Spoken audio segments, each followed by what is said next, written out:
Bi skuhali pravljico? Kako? Nekoč so ljudje kuhali in uživali preproste jedi. Kašo, polento, ribe, suho sadje. Tudi pravljice o hrani so bile preproste. Govorile so o proseni kaši, o ajdi, o pšenici, o suhem sadju. Danes poznamo med drugim celo molekularno kuhinjo, ki bolj kot na kuhinjo spominja na fizikalni laboratorij. Zato dandanes lahko skuhamo tudi pravljico.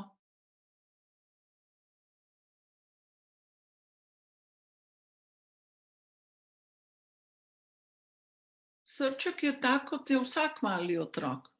Tudi spoznavanje novih okusov in jedi je zanj učenje in pridobivanje novih izkušenj.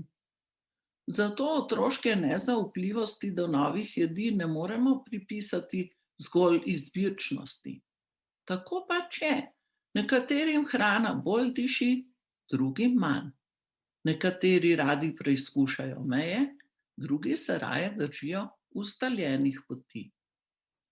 Srčkova mama je po eni strani sicer zelo uvidevna in mu vsak dan skuha novo pravljico.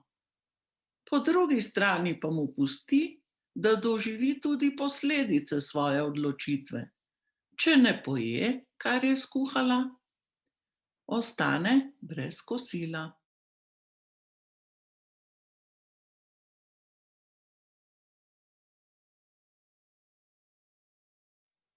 Kot se za pravljico spodobi, se zgodba srečno konča.